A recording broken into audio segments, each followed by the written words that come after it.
Well, friends, the NFL season, as I forgot to mute my mic, that's on me.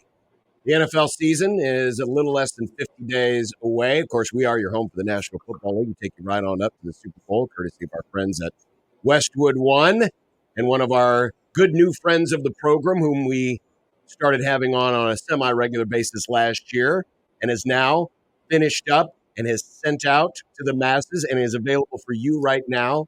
His Pro Football Almanac from FTN Fantasy. Aaron Schatz joins us on the 42 Degrees of the Source hotline. Aaron, thanks for coming on. Hey, thanks for having me, guys. Yeah, it's been a lot of work, but I'm ready for the season to start now that the book is done. All 453 pages, which, by the way, you can get right now, ftnfantasy.com. I sent out a link earlier. We'll make sure to do that again on our Twitter feed as the interview wraps up. But, Aaron, you're always looking, as you have done, you've looked at different numbers throughout the years. You've tweaked formulas. You've determined which data points should weigh a little more, weigh a little less. I'm curious if there were any adjustments that needed to be made heading into this season. Yeah, I redid the projection systems a little bit.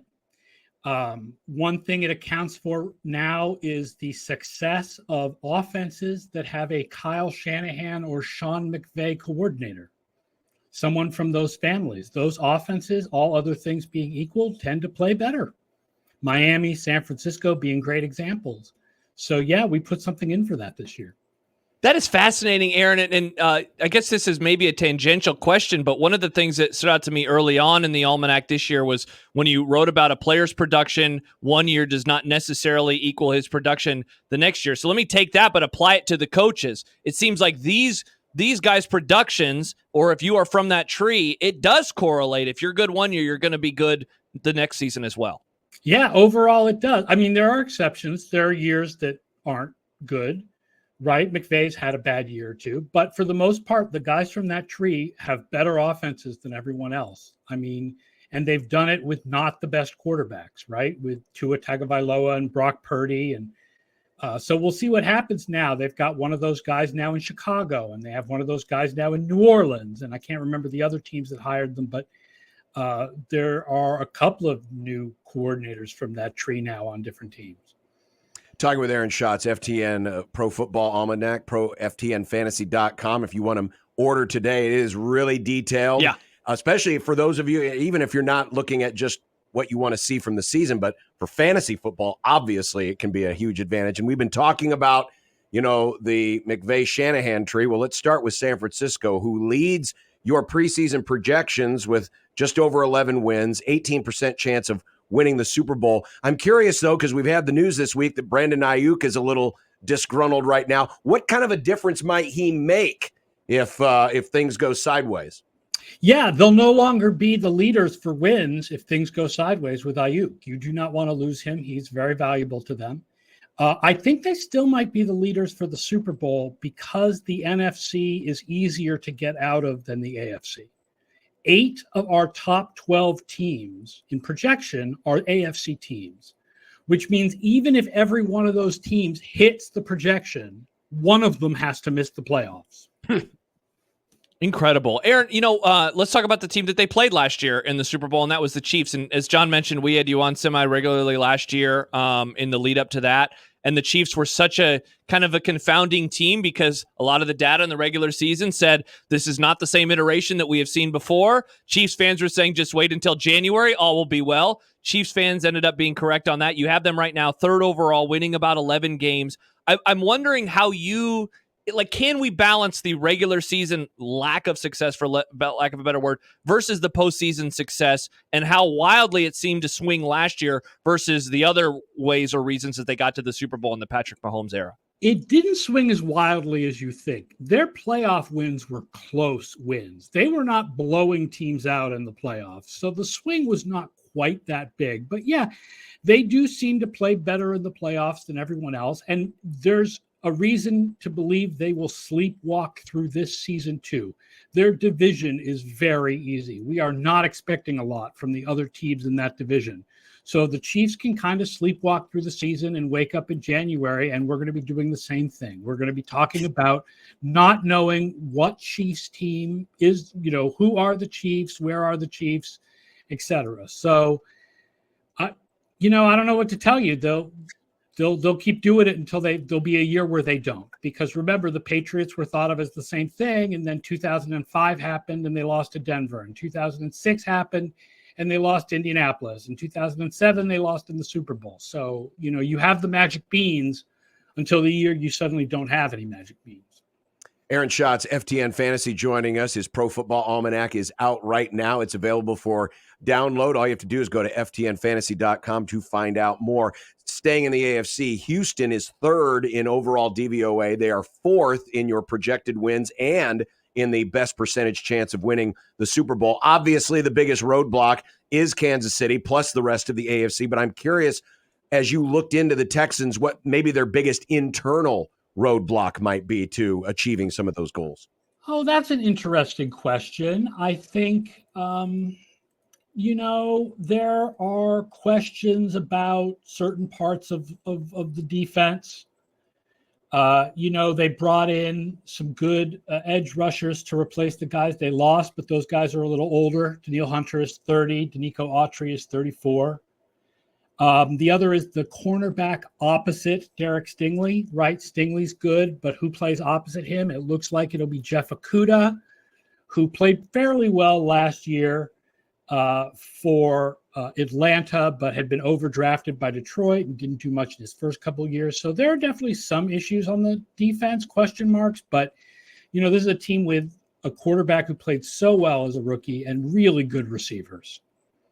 Aaron, I want to ask like kind of a big picture question, but maybe apply it to the Lions as well, because you wrote about Pythagorean expectation. That's something that we talked about. Longtime listeners of our show are going to remember that in college football with Nebraska about a decade ago. And you write Pythagorean wins are useful predictor of year-to-year improvement. The Lions, though, they overperformed some of those numbers last season. They're going to be a very sexy pick to win the NFC this year, certainly the NFC North.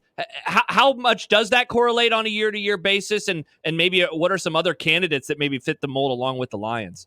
Yeah, it correlates fairly well. Looking at just points scored and points allowed is a good way to analyze teams. But that being said, even if you look at just that, Pythagorean wins, Detroit was fourth, slightly behind New Orleans, and New Orleans had such an easy schedule that Detroit was really third. So it's not like they were so lucky, like they were really the seventh or eighth best team in the league and they managed to go 12-5. Like they were a pretty good team, and it looks like they'll be a pretty good team this year. Looking at teams that were particularly stood out as far as Pythagorean wins. Hold on. I actually write about that in the statistical toolbox in the front of the book every year. So I'm looking for where I wrote about it. There's 453 pages. There's only 450 pages in this book. Philadelphia, teams that had really bad Pythagorean luck in last year, the Chargers, but also San Francisco, Buffalo, and Dallas. Oh. And teams that were lucky by Pythagorean, Philadelphia, Pittsburgh, and Cleveland. Interesting. Talking with Aaron Schatz of FTN Fantasy here on the 42 Degrees The Source hotline. The NFC North actually acquitted itself quite well last year with the Lions run that they made.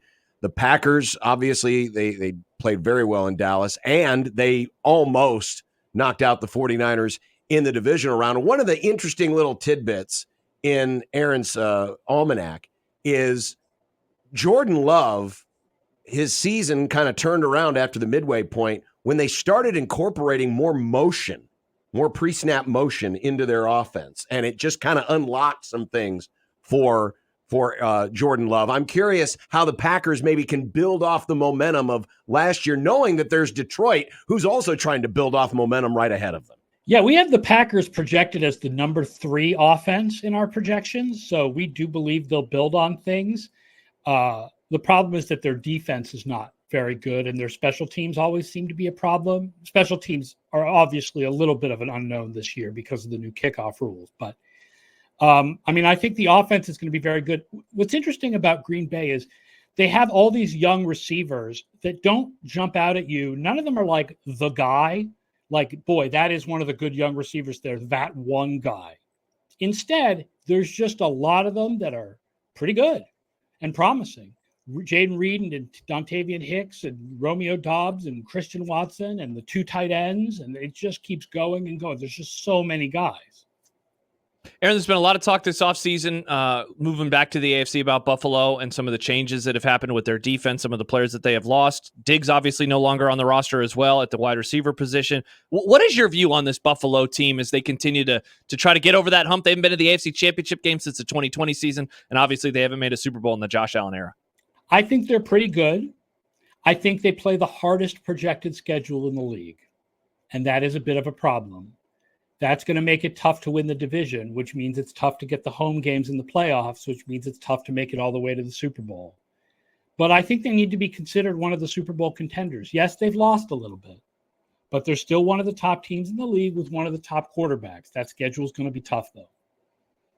One of the things that is always interesting when we follow Aaron, whether it's his usual blogging on FTN Fantasy or this guide itself, is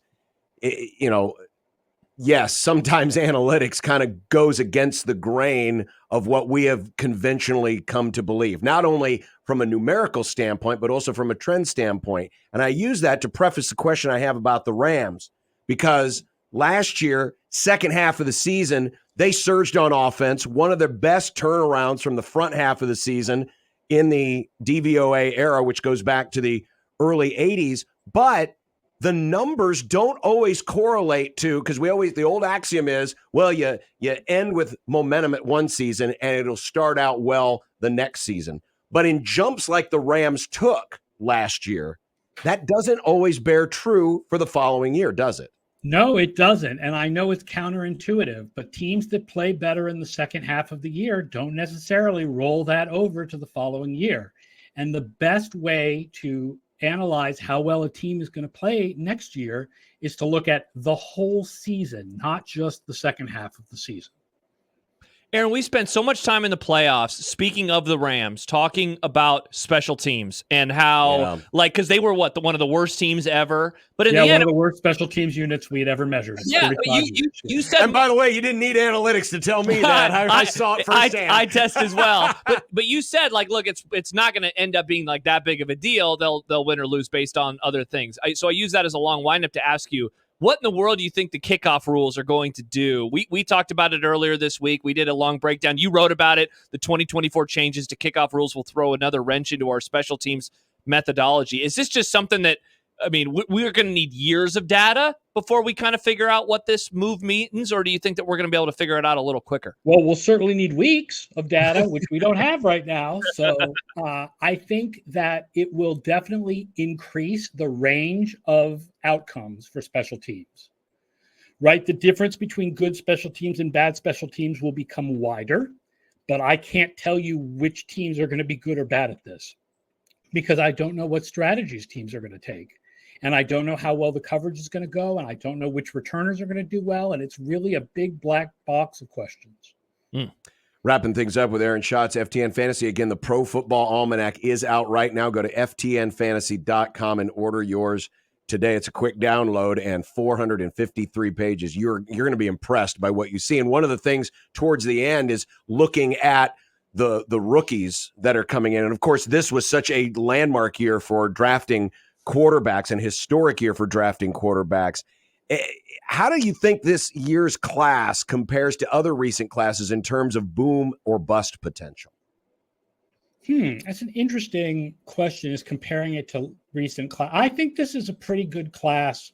We're not particularly high on Penix, even though he was the fourth quarterback taken.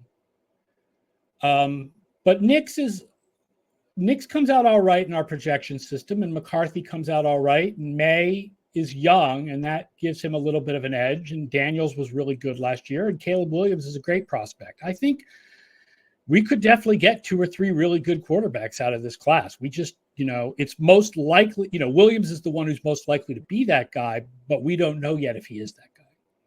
Aaron, last one for me. Is there a team that you are bullish on that maybe is going against the grain a little bit as we get into mid to late July? Yep, New Orleans. And what is it about that they like? is the most boring team in the NFL. Which is so different from what they used to be. Right? And so people think they're bad because they're boring. But they're not bad. They're average. But they have a very easy schedule, and they hired Clint Kubiak as their offensive coordinator, which is good reason to believe that they're going to be average again, but with a really easy schedule. That team could win 10 games. I think they're the best team in their division, and then lose in the first round of the playoffs. But if you're betting like an in-season over-under or something, it doesn't matter what they do in the playoffs. Mm-hmm. Friends, I can't recommend it enough. I know I've touted the 453 pages, and it does sound like a lot, and there is a lot of information in there. But if you're getting ready to draft fantasy teams, this is the time to get a hold of the FTN Fantasy Football Almanac, because you're going to find out a lot of stuff. Plus, you're going to get a really good insight on what these teams are expected to do this year. Yeah. FTNFantasy.com. Of course, the chief analytics officer and the man behind DVOA and the man behind the Almanac, Aaron Schatz. Aaron, we always appreciate it. Thanks for giving us a sneak peek, and good luck this season trying to figure out those kickoff numbers. Thank you. I'll talk to you during the season, and by the time I talk to you next, we may have an idea of what the new kickoff means. Amen. Awesome. Thanks, Aaron. Thank you, Aaron. Aaron Schatz of FTN Fantasy. Again, FTNFantasy.com.